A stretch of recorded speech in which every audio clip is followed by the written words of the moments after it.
Well, as everybody's starting to roll in and put in the chat why you're here, who you're representing, are you a teacher, administrator, tutor, parent, or just here for some wonderful, wonderful information? I'd like to give you a brief introduction of our wonderful guest that we have today. So it is my honor and my privilege to be able to introduce our guest speaker, and that is Dr. Peg Dawson. And Dr. Dawson has worked with thousands of children and teens who struggle at home and at school. And at the center of their struggles are those executive skills. Along with other of her colleagues, she has written numerous books on the topics for educators and for mental health professionals and parents. And among them is the book Smart But Scattered. And I used that in my practice a lot when I was director of learning and student support and working with a lot of kiddos that had ADHD, executive deficits, and also my students with dyslexia. And I was talking to Dr. Dawson before we got on here today, saying that a lot of my students, the majority of them that have dyslexia or have dyslexia, had that coexisting challenge of executive deficits as well. Dr. Dawson is also the past president of the National Association of School Psychologists and the International School Psychology Association, and is a recipient of the National Association of School Psychologists Lifetime Achievement Award. So with all that being said, I would hope and give everybody, a round of applause in the privacy of your own room, and welcoming Dr. Dawson and thanking her from the bottom of our hearts for donating her time today and presenting for IDA's Arizona branch. And welcome, Dr. Dawson. I'm going to hand it over to you. I'm delighted to be there with you. It would probably be even better if I were there with you, because I'm in New Hampshire, where it's like 16 degrees right now. So we've got some chilly weather here. So let me get my PowerPoint up. The plan is to talk for about 45 minutes and then open it up for questions. But feel free to put in chat any questions you have as we go along. And then at the end, Heather will feed me those questions, and we'll take as many as we can. So I'm talking on the topic of linking executive skills to literacy. But I'm going to start by giving you an introduction to executive skills, and then I'll say, so what's the overlap? How do they relate to one another? And my interest in executive skills, just real quickly, came about through working in a clinic setting where I was evaluating a lot of kids referred for attention problems. I worked in the public schools as a school psychologist for many years, and then switched to a clinic setting. And so seeing a lot of kids referred for attention problems, I pretty quickly realized that the American Psychiatric Association's diagnostic criteria for ADHD, which is problems with attention or problems with hyperactivity, impulsivity, or both, really didn't begin to describe the problems I saw these kids having, because I was seeing huge problems with time management and planning and organization and those kinds of things. And I remember talking with my colleague about it at the time, Dr. Guerre, he's also the co-author of all the books I've written. He and I both did our doctoral work at the University of Virginia, although we were there at different times. But he went on to do a postdoc in neuropsychology at Children's Hospital in Boston. So as I was describing those issues, he said, well, Peg, those are executive skills. Well, this was the late 80s, early 90s, and people were not using that term much in those days. So he and I decided we really wanted to understand these skills better. What are they? How do they develop? What's going on in the brain? How do they impact school performance? And most importantly, how do you help kids with weak executive skills become more successful students? So that's what led to our writing. We wrote a book for professionals first called Executive Skills in Children and Adolescents, which is now into its third edition. And then we realized there was a huge role for parents in all of this. So that's what led us to write Smart But Scattered, and then Smart But Scattered Teens. We have several books in that series. I will say, though, at the same time I was doing all this professionally, I was raising two kids of my own. I have two sons who are well into adulthood now. But my oldest son at the age of 14 was diagnosed with an attention disorder. And so I actually feel like a lot of what I've learned about executive skills, particularly on the intervention side, has come as much from my experience as a mom as my experience as a psychologist. And the nice thing about being the mom of one of these kids is you get the longitudinal perspective. You get to see what they look like when they grow up. And I do a lot of presentations for parents. And my message to parents all the time is most of these kids turn out fine. And I can almost see the audience relax at that point if it's a live presentation when I say that, because if you're in the early stages of dealing with one of these kids, it can look pretty daunting. You don't know what the future is going to bring, but you know what? Kids grow up, they mature, their brains mature. And if you use the kinds of strategies which are described in a good deal of detail in our books, these kids really do have a good shot at success, which is why I enjoy working with them. So let me give you a quick introduction to the field, and then we'll zero in on our model, and then we'll stretch out and look at literacy. So first of all, there's not a lot of consensus in the field, which is typical of any big educational or psychological construct. Since most of you have some connection with reading, you know, I mean, I've been working in schools for almost 50 years now, and we're still fighting the reading wars. It feels like we're getting somewhere with them. There seems to be a little more consensus, but that's why it's not uncommon for there to be disagreements about big aspects of the field. With executive skills, though, it actually starts with the name. I mean, the more common name is executive functions. And if you want to know what the research says, you should type executive functions into an academic search engine. But my colleague Dick and I chose to call them executive skills for a very specific reason, and that was we wanted the emphasis to be on skills. You know, skill implies whatever level you're at, you can get better at it. Function doesn't give me that same sense. When I think of the word function, I think, okay, it means use. And then I start picturing refrigerators and copy machines. A lot of people now combine the two and call them executive function skills. I'm happy with that because it keeps skills there and it keeps reminding us that we can get better at these. There's also not a lot of consensus about how many skills we're talking about. The range I've seen is 1 to 33. You know, one of the earlier researchers in executive skills maintained there's really only one executive skill. We call it the central executive. At the opposite end of the extreme, there are people like Russ Barkley or George McCluskey who talk about 32 or 33 different executive skills. And obviously, if you have that big a range in number, there's also no consensus about what the specific skills are. So when Dick and I first started looking at this, we started with this question of all the executive skills that people are talking about, which ones are the most critical for school success? And could we define a pool of them that didn't go overboard? And so ultimately we settled on 11 skills, which we were really trying to find a balance between specificity, but not going overboard either. So that's why we felt like 11 was a manageable number. All right, so let me share with you sort of 3 key concepts about executive skills, and these weave their way through all our books. So if you're familiar with our books, these won't sound unfamiliar to you. First of all, point number 1, what executive skills are. They are brain-based skills. They are managed out of the frontal lobes of the brain, which is the part of the brain right behind the forehead. And they take a minimum of 25 years to reach full maturation. Why do we call them executive skills? Because they're the skills required to execute tasks.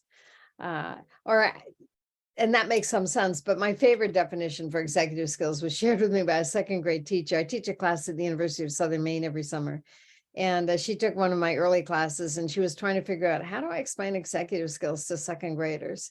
And what she came up with was the skills you need to get things done, which to me is perfect because that's exactly right. And when I start describing these skills, you can see how they are critical to getting things done. Okay, so that's point number 1, brain-based skills that take 25 years to mature. Point number 2 is until these skills are fully mature, it's our job as parents, teachers, and adults who work with kids to act as surrogate frontal lobes for our kids. We basically lend them our frontal lobes. And in my experience, we do this pretty naturally when kids are young. And then somewhere around middle school, things go horribly wrong. And I'll give you the evidence for that in a bit, but here's the explanation right here. Because by the time kids hit middle school, our expectations for brain development and executive skill development is way up here. Actual brain development is down here. So there's this gap between what we're asking kids to do at that age and what their brains are comfortable doing. And that causes all kinds of problems. There is a third point, though, because we can't act as surrogate frontal lobes for kids forever, because then we would have to follow them around for the rest of our lives, their lives. So the third point is this: it's also our job as parents, teachers, and adults who work with kids to ensure that they grow their own executive skills. And if that's not happening naturally, then we're probably going to have to explicitly teach those skills and give kids lots and lots of opportunity to practice them. Okay, so here are the 11 skills in our model. Recently, I've started dividing them into two groups: foundational skills and advanced skills. And what I find is that both parents and teachers resonate to this. It gives them a way to think about these skills and to organize them and to make some determination about at what point do we address these skills in across childhood. So the foundational skills are the first skills to develop. And the order in which I've listed them there is roughly the order in which we think they emerge developmentally. I mean, it's somewhat speculative. No one's submitted it to a research protocol. And on top of that, some of these skills are emerging almost simultaneously. Most of them, you can see the signs of them during the first year of life. We call them fledgling skills at that point because they look a little different than what they look like in school age kids. And those are the definitions I will share with you shortly. But at any rate, these are the ones that develop first. Now, when you look at the advanced skills, the first thing that may strike you is that they are clearly more complicated skills. The order I've listed the advanced skills in is more arbitrary, except for metacognition. We think metacognition is the last executive skill to develop in any kind of sophisticated form. I mean, I see enough articles talking about metacognition in preschoolers to know that people talk about metacognition in that age group. That metacognition looks very different than what it does when kids, at the middle school level or so are starting to acquire those skills. Now, if you look at those various labels there, I'm sure you can come up with your own definition for each of them and sort of put it together to think about, how does that look in my child, or how does that impact learning? The one that tends to confuse people is metacognition. The throwaway definition for metacognition is it's thinking about thinking, which I'm not even sure what that means. So let me share with you my definition for metacognition, because I try to take into account the developmental perspective. And I will tell you that once kids acquire metacognition, their brains change dramatically. So here's my definition of metacognition. Metacognition is the awareness that you have thoughts and that you can use those thoughts to understand the world, solve problems, make sense out of things. Now, kids have thoughts from a very early age. And in fact, as they start acquiring language, all they're thinking is out loud. So you can hear their thoughts. And then it eventually goes underground. We call it internalized speech. So kids have thoughts from an early age. What they don't have is the awareness that they can use those thoughts as tools. And once they acquire that, then you will see a bump in all those other advanced skills, because now kids can use their thoughts to plan and prioritize, to create organizational systems, to manage their time, and to set goals. Now, when I'm talking with parents or teachers of elementary age kids, my advice to them is focus on the foundational skills, because those are the first skills to develop. And if you put interventions in place and keep them in place long enough, which is actually critical, we tend to give up on strategies before they work, you will see progress across elementary school, even for kids who are struggling with some of these skills. You will see progress across elementary school. It's not that elementary parents, teachers ignore the advanced skills. I mean, they talk about them, they model them. They may help walk kids through what an organizational system might look like. We just don't expect kids to be independent in those advanced skills by the time they leave elementary school. Now, when I'm talking with parents or teachers of middle school age kids, what I tell them is, if you expect kids at that age to be proficient in these advanced skills, you must be pretty frustrated, because these skills, most of these skills for most kids are just emerging at the middle school level. And what we know about emerging skills is they look great one day and lousy the next. Right? Think about learning to ride a bike. You don't go from not being able to ride a bike one day to being able to ride 3 miles fluidly without falling down the next. No, there's a lot of falling down that goes in between those 2 points in time. It takes time to learn to ride a bike, and some practice sessions look better than others. Even into freshman and sophomore year in high school, there are a lot of kids that are still feeling their way with those advanced skills. They're still trying to figure out how to make them work for them. And I'm talking about typically developing kids here. I'm not talking about kids with neurodevelopmental learning disorders or ADHD, because we know there's a lag with those kids. I'm talking about typically developing kids. And then finally, my last piece of advice is if you're working with a kid of any age who has significant executive skill challenges, focus on the foundational skills, because they're the building blocks for the later skills. So if you're working on those foundational skills, you're actually also supporting the later developing skills as well. All right, so let me give you the evidence for how slowly these skills develop. I'm going to show you a series of MRI scans that were taken by a neuroscientist at UCLA many years ago now named Paul Thompson. And he brought the same kids in year after year. He started at age 4. He went to age 21. Unfortunately, he didn't go to age 25. But across that, every year he'd bring them in, take an MRI scan of their brain, and then the next year bring them back again, take another MRI scan of their brain. So what I'm going to show you is he then created composites so we can see how do executive skills change across childhood. Now, the key to understanding these images is actually 2 things. One is, let me just see if I can get a laser pointer here, the color. So this spectrum here shows you that an immature brain is red and orange, and a mature brain is blue and purple. And the other thing that to understand about these images is where do executive skills reside?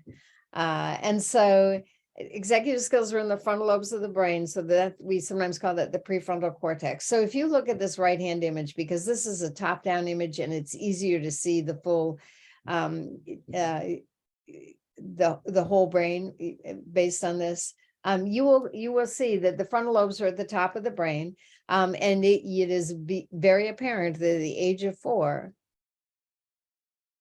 that part of the brain is the least mature part of the brain because there's massive amounts of red, orange, yellow. There's nothing that's purple at age 4. What's blue is mostly regions of the brain associated with sensory input, like vision and touch, because those are the sensory systems are the first parts of the brain to develop and mature. So I'm going to bring you pretty quickly to age 21, and I want you to see how late in the process this part of the brain turns blue. And I encourage you to look at the right-hand image because the progression is pretty striking here.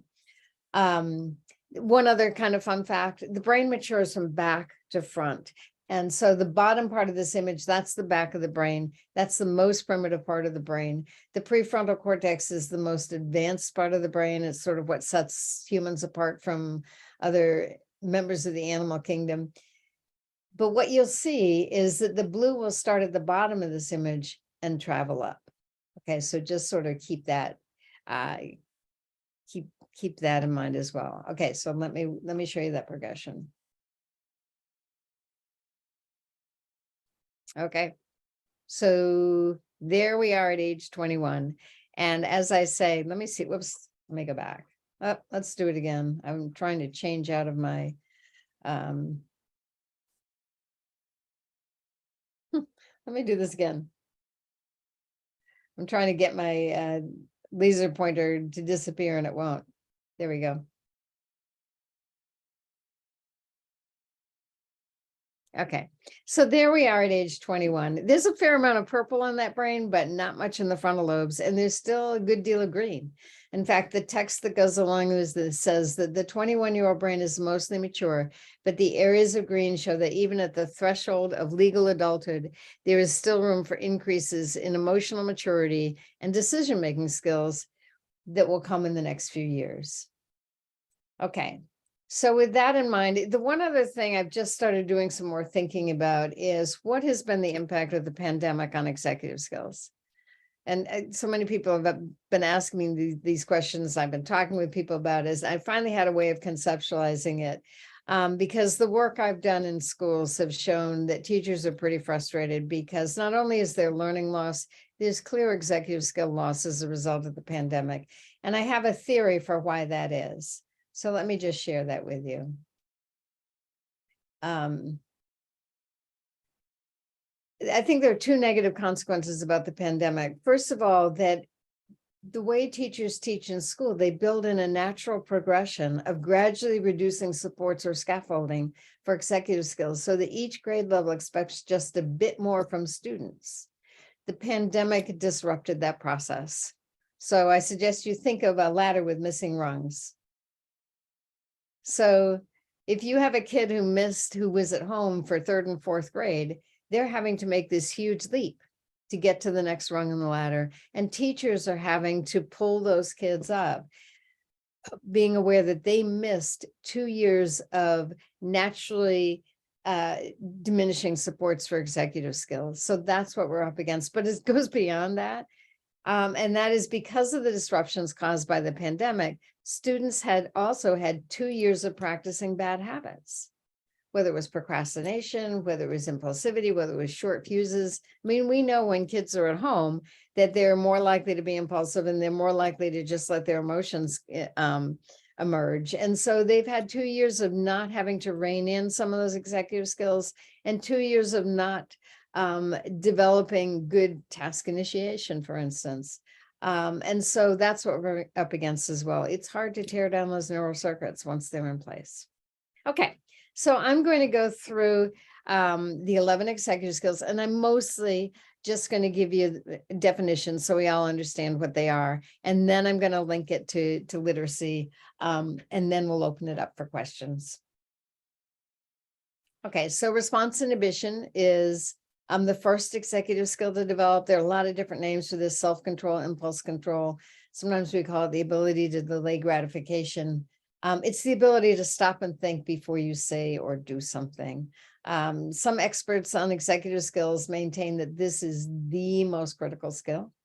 If you don't get response inhibition, how are you ever going to get something like planning or time management or things like that down the road? So this is an important skill. And again, I'm going to link all of these to reading in a bit. So let's just go through them now.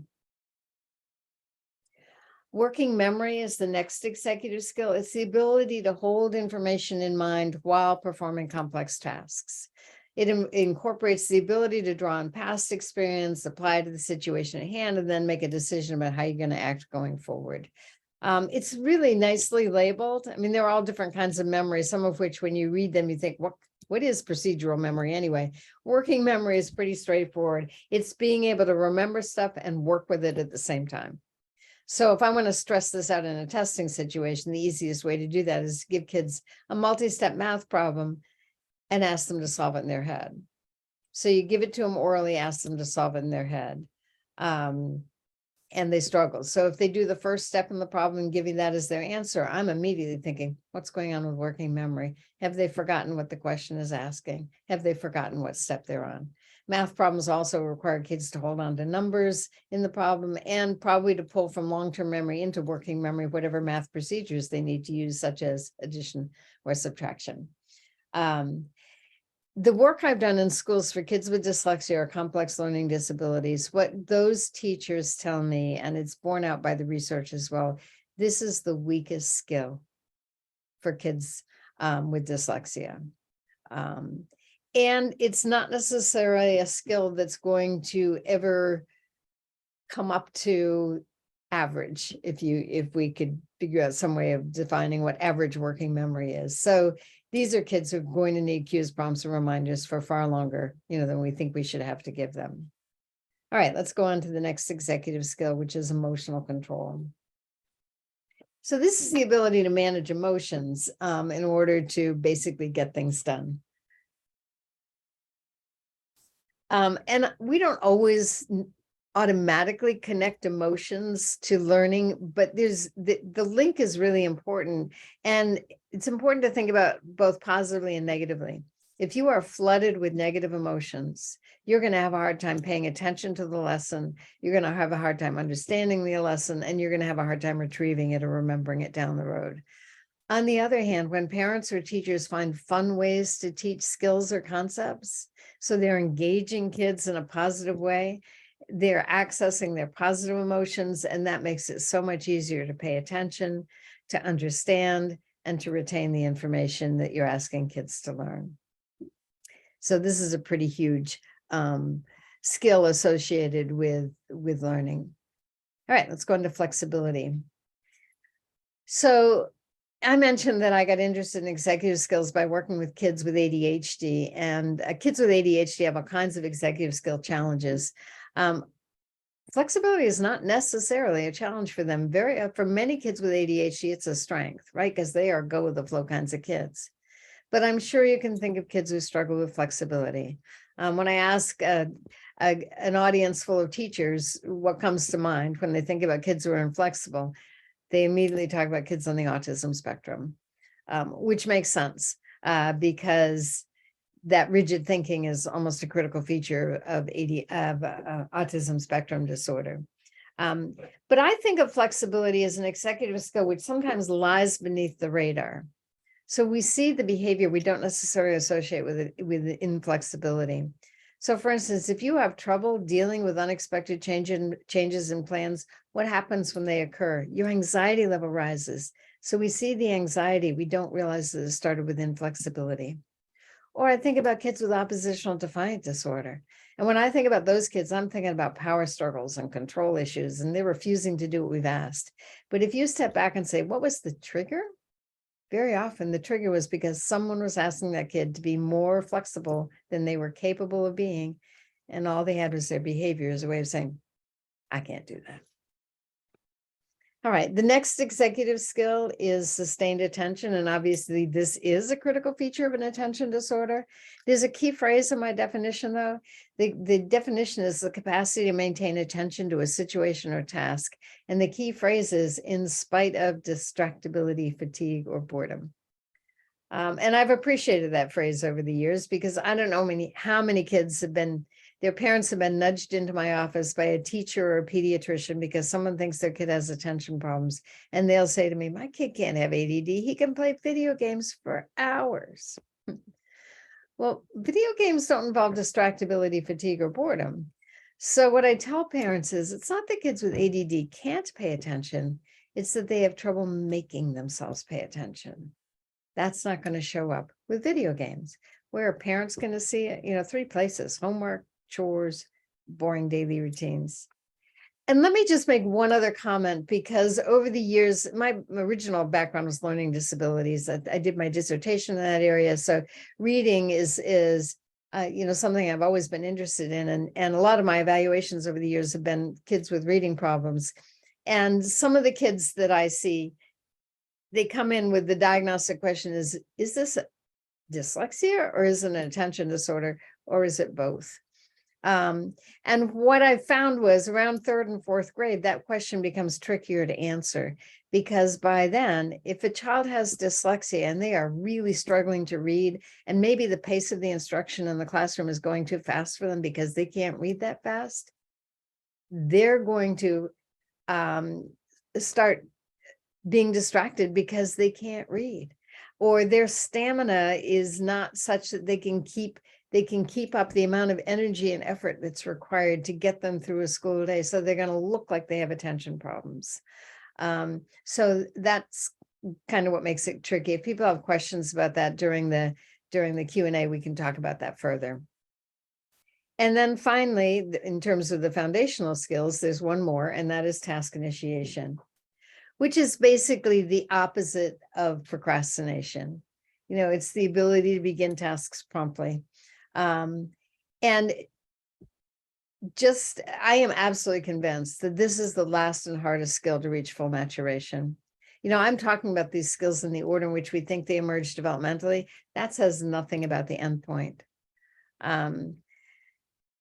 And I think it's a very late developing skill. And in fact, if you type the word procrastination into an academic search engine, I did it just yesterday because I'm always curious to see what comes up, you'll be hit with over 6,000 citations. When I did it last year, it was 5,000 citations. So people are still writing about this. There's a lot of research done in this area because it's such a challenging skill. And I've read a few of those articles, and one gave me a developmental timeline that really matched my own personal and clinical experience around procrastination. And here's what it said. So remember, procrastination is a bad thing. What this article said is procrastination increases until the mid to late 20s and decreases gradually after that. So this is a challenging skill for everybody. And again, going back to the pandemic, this was the skill that I saw took the first hit. When we sent kids home to learn and manage their own time on their own, they didn't know how to do that. So what did? They procrastinated. Okay, so those are the first 6 foundational skills. And as I say, when I'm talking to people about appropriate strategies, or where do you start? I always recommend starting with the first 6, the foundational skills. They're the building blocks for the later skills, but they lend themselves to easier interventions than later skills. My favorite intervention for task initiation is teach kids to make a plan with a start time. Well, that is a whole lot easier than to teach kids to make a plan, which is the next executive skill. Planning is way more complicated. Planning is, what is it I'm trying to accomplish? What materials do I need? How am I going to get them? When am I going to get them? Where am I going to get them? What are the steps I need to follow in order to carry out my plan? What's the logical order for those steps? And what's important, what's not important? So all of that goes into planning. All right, let me get through the next one, which is organization. So there's a key word in my definition here, the ability to create and maintain systems to keep track of information or materials. When I ask a live audience, sometimes they'll say abilities, sometimes they'll say create, sometimes they say systems when I ask them what the key word is. And my response to that is, this is my weakest skill, by the way. My response to that is, I am great at creating systems of organization. Every 4 weeks, I have to come up with another system for keeping my study clean because the last one didn't work. It's the maintenance part. And any of you have tried to turn a disorganized kid into an organized kid know that this is a long-term labor-intensive process. It takes time, in part because kids don't have that same urgency kids who are weak in organization, or adults for that matter, don't have that same sort of disruption or urgency about what a messy environment looks like. They're fine with it. So that's what makes it hard to impose organizational systems on kids who don't think it's important. All right, next one, time management. Okay, now we're far enough along so that now you can see the earlier developing executive skills embedded in these later skills. So time management is basically task initiation, sustained attention, and planning, with one additional element that's unique to time management, and that is time estimation. And in my experience, for people who have poor time management skills, it's the time estimation piece that doesn't work well. When I'm working with kids, what you see more often than not is that they underestimate how long an effortful task is going to take, and then they leave it to the last minute and run out of time. I do see a subset of kids who do the opposite. They overestimate how long an effortful task is going to take, and then they don't want to start it because in their mind, it's going to take forever. In either case, the strategy we focus on is teaching time estimation. So just something to think about. Okay, goal-directed persistence. So in our model, this is a late developing skill. I mean, you can see signs of goal-directed persistence in young children. I mean, a 4-year-old is putting a really challenging puzzle together, and they are not going to stop until they get that puzzle together. That's what goal-directed persistence looks like at that age.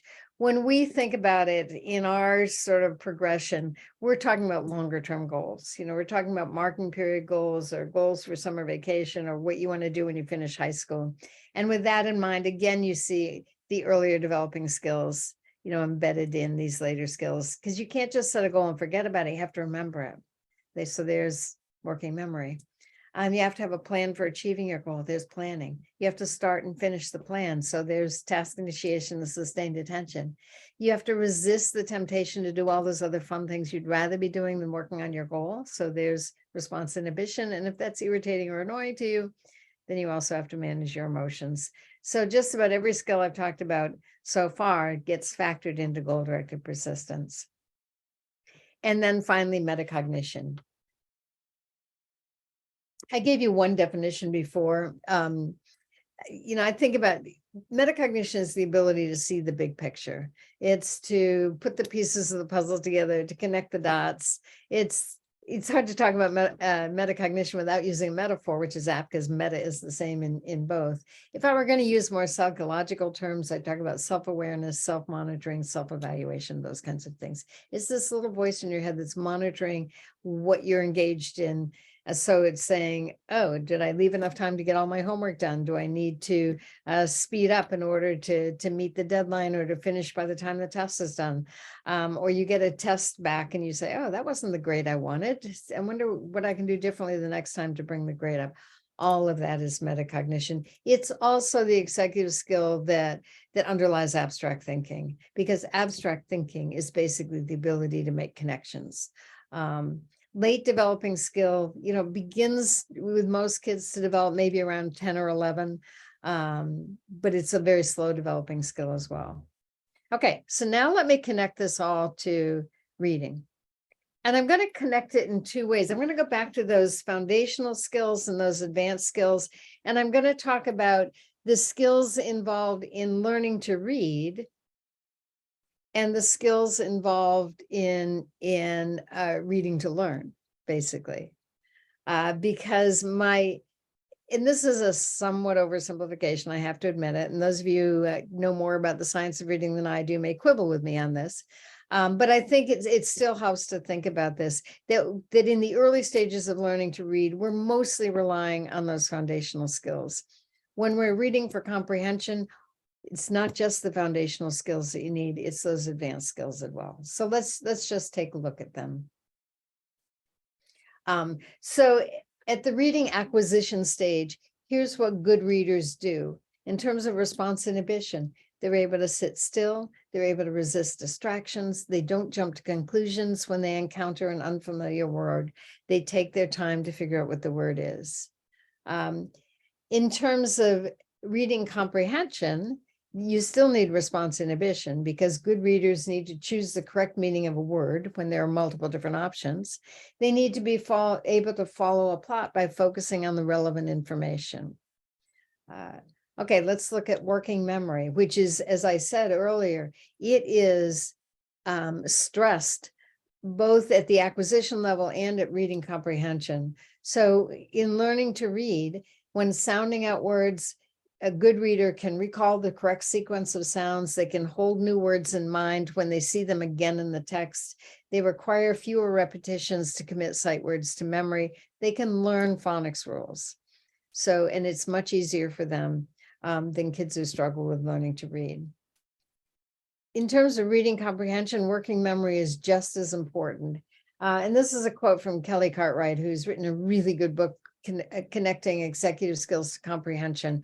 There is a reference at the end of this PowerPoint, and I will get the PowerPoint out to y'all so that you can have the PowerPoint to refer back to. But here's what Cartwright says: at the very least, good comprehenders must decode print, choose between multiple meanings for words, employ comprehension strategies, and access prior knowledge, all while building and holding a mental model of text meaning. So that's that ability to hold information in mind and manipulate it at the same time. Absolutely critical for reading comprehension. Emotional control. This is the same for both the acquisition level and for comprehension. Good readers need to manage their emotions to attend to the lesson and understand and retain critical information being taught. Again, it's the same at both levels of reading. With flexibility, so this is important in the acquisition stage. When decoding words, good readers are able to shift strategies when the first attempt fails, to understand that the same letters have different sounds and can make adjustments as needed. In terms of reading comprehension, they need to be able to shift interpretations based on new information in the text, and again, to select the correct meaning for multiple meaning words based on the text. Sustained attention. Good readers can persist with reading tasks even when they're challenging or not fun. In terms of reading comprehension, they can sustain attention to reading material in order to follow the narrative or the plot. With task initiation, this is exactly the same for both levels. They can initiate reading tasks even when they're challenging or not fun. With organization, the way we think about organization, it has less of an impact in the acquisition stage, but it's critical for reading comprehension, because now we're into the advanced skills now. With reading comprehension in terms of organization, you have to understand both sentence structure and narrative structure, as shown by organized retelling of stories using organization cues in text to aid comprehension, such as headings, bolded words, or diagrams. Planning and prioritizing, again, that's less critical at the reading acquisition stage, but with reading comprehension, good readers preview the text to understand the sequence of information, and to access prior knowledge, and to understand the level of effort required to comprehend the text. Sorry. With time management, again, less critical at the early stages, but with reading comprehension, good readers can estimate how much time to allocate to a reading or writing task and plan accordingly. Goal-directed persistence. This is another one where you can make a case for this being pretty critical at the reading acquisition stage with kids who struggle with reading, because if they have this skill, they will persist with a really challenging task longer than kids who are not as good at this. But certainly for reading comprehension, good readers are able to set a goal for reading and make a plan to achieve that goal.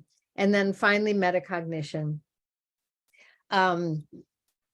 And here, what we're talking about is good readers can identify letter patterns and language structures that make word identification easier. So there is a role for metacognition in reading acquisition, but it's even more critical with reading comprehension.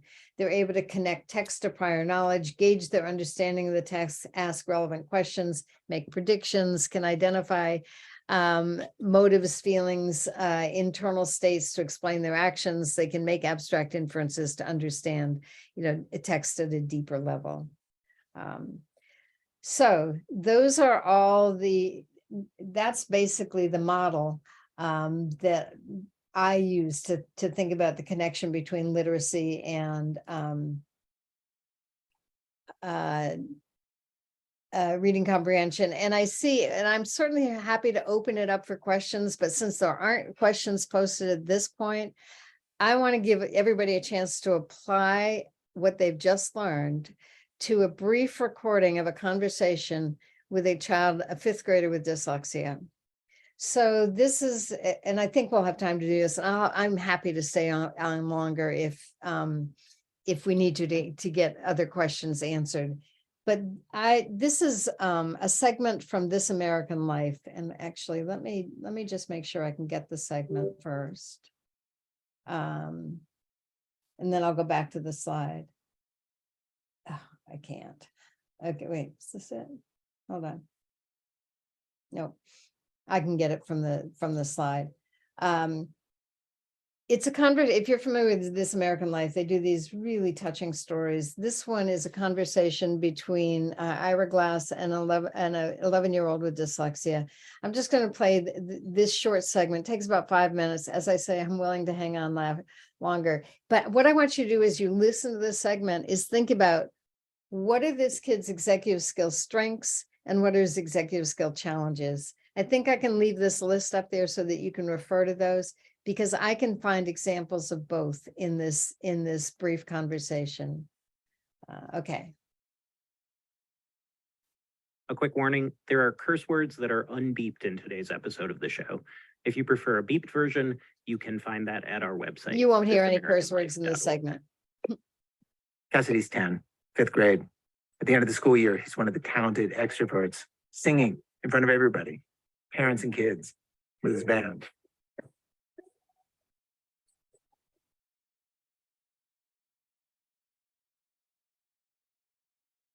Okay, but here's something that's hard for him. Reading. It'd be okay for stretches, when he already knows the words. One day the sun shone, so it was not cold, so cold. But he has dyslexia. So reading an unfamiliar word, he has to decode it. If it's a big word that I've never seen before, like that word, I don't know what that says. Okay, let's walk through that one. Wait, wait,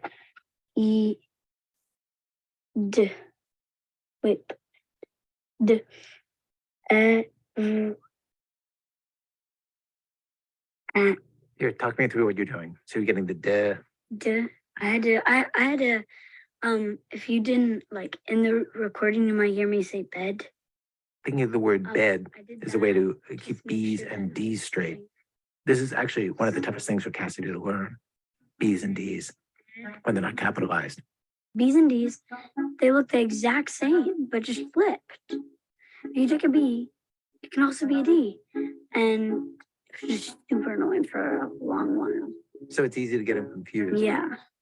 So there's this trick that lots of people with dyslexia are taught. They picture the word bed, which, if you think about it, kind of looks like a bed. Like the posts of the B and the D are like the footboard and the headboard of the bed, and then the E is kind of the mattress. I picture the letters and I go B for B, and then D, and then boom. There are so many little rules and tricks like this that some kids with dyslexia use. They have all kinds of names. The fizzle rule, the floss rule, short vowel protectors, welded sounds. These are the rules of the English language that most of us somehow absorb, but we are not aware of. The mechanics of when to use a long vowel or a short vowel, when G or GH are silent. There were dozens of these, and then wield them like tools, one after another, to decode how a word should sound. And then E, Anyway, back to decoding this word, D, which, by the way, the word he's trying to read is devastating. Divan.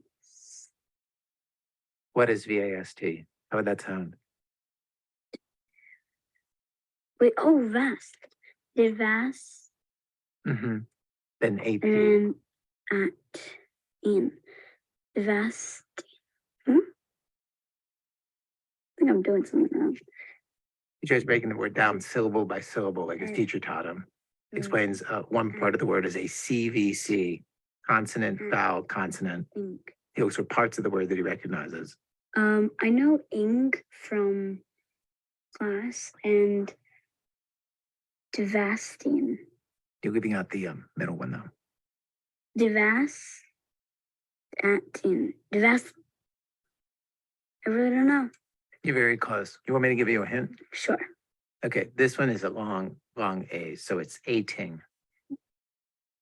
Devastating. Devastating. Do you know that word, devastating? Devastating. I do know that word. That is so much work. It is. It really is.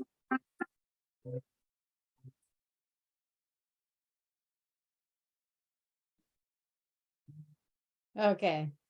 So couldn't you just sympathize with this kid? People want to put in chat. What executive skill challenges is this kid dealing with?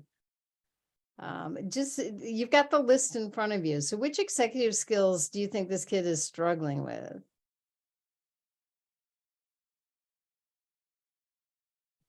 Working memory. I see someone put that up. Yes, exactly. So someone else mentioned sustained attention. Oh yeah, and that's probably that's the link with working memory in terms of what is he focusing on and is it the right thing to be focusing on. The other executive skill that I think this kid may be struggling with reading, but not necessarily in other situations, is flexibility. He may be a flexible kid in other situations, but he can't flexibly jump back and forth between different ways of thinking about words. Neither he nor Ira Glass knew how to handle the whole accent thing, like which syllable gets the accent, which was, yes, I've listened to this several times. I keep getting frustrated about that. But anyway, so clearly I'm glad you picked up working memory, because I do think that is his biggest executive skill challenge. But I think this is even more important. What executive skills does he have as strengths? What do people pick up for that? I can pick up at least 2 that really jump out at me. Okay, people are adding and I'm missing. Yes. Emotional control. Yes. Persistence. And those are the 2, and maybe even sustained attention in terms of being able to stick with the task, despite the fact that it's frustrating. But I am so struck by this kid's ability to manage his emotions, in part because I've worked with kids with learning disabilities who are good at that and kids who struggle with that. And they are on, too often they seem to be on 2 different trajectories. The kids who manage their emotions well, who have dyslexia, they have way more tolerance for putting up with how hard reading is. And in fact, it probably, if they also have goal-directed persistence, then that's the perfect combination of executive skill strengths you'd want for a kid with dyslexia. Okay, so at the very end of this presentation, I have a couple of references. Our books, Kelly Cartwright's book, Executive Skills and Reading Comprehension. Another great one that I really like, Executive Function Skills in the Classroom, Overcoming Barriers, Building Strategies. And now I'm happy to entertain any questions. And Heather, I don't know whether you found any questions in there. I am going to check right now, but what I'd like to say is, oh my goodness, Dr. Dawson, that was absolutely fabulous. We are so grateful, and this all ties back to one of the biggest takeaway that I got from this is that when we're teaching structured literacy to our students, we are working on all of those executive skills with them. And we're giving them those skills. So it would be fascinating to see if anybody ever does any research on that, to how structured literacy really impacts those executive functions. Because it seems like, going back to what we do in structured literacy, it really, really can target in on those specific skills. Yeah. So, I've also had reading specialists tell me that they were able to get much further working with kids with reading disabilities when they started focusing explicitly on executive skills. absolutely, absolutely. So thank you so much. I thought it was extremely enlightening. Does anybody have any questions that they would like to ask Dr. Dawson while we have her here with us today? I mean, it was wonderful. That was so amazing. And if we do, it looks like we have a couple coming in. Let's see, what are some strategies? This is from Fiona. What are some strategies to teach emotional control when a child is facing a difficult reading task? First of all, acknowledging that they're frustrated and that's what they're feeling. I think we forget to acknowledge feelings. And sometimes if a kid just knows that you understand how they're feeling, then that can help. In fact, there's some brain research to show that if you label a feeling, that reduces the power that feeling has over you. Dan Siegel does this work. And he has an expression for it: name it to tame it. Oh, that's good. Yeah. So starting with that, the other thing is to teach kids to talk. I mean, I think about what's her name? I can't think of her name. She talks about kids with anxiety. Lynn Lyons. She's written a great book called Anxious Kids, Anxious Parents. And one of the things she teaches kids to do is to talk back to their anxiety. Like, you are not going to be the boss of me today. So, and you, with young kids, you can do that. You can make it fun. Okay, so what are you saying to your feelings now? Okay, you can sit over there because I got work to do. I mean, something like that is a way to do that. So that self-talk is actually, I mean, that's what underlies cognitive behavior therapy. Our feelings are not caused by external events. They're caused by what we tell ourselves about external events. So we can reframe that to saying, rather than a kid saying, I am terrible at reading, I'll never be a good reader, to say something like, I know this is really hard, and I'm going I'm going to get better bit by bit. So just see if you can give them a positive statement to say, I'm going to get better bit by bit.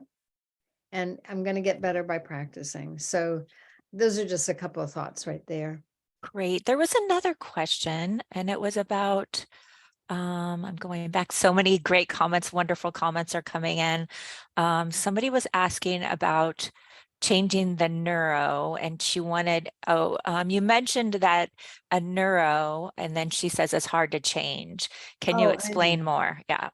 Yeah, so I think that was, let me just for my own reference, I'll go back to my first slide because it where I talked about, I assume that was in relation to what I said about the pandemic, that it's hard to tear down those neural circuits. So here's the way habits are born. When you engage in the same behavior over and over again, you are firing exactly the same nerve cells every single time.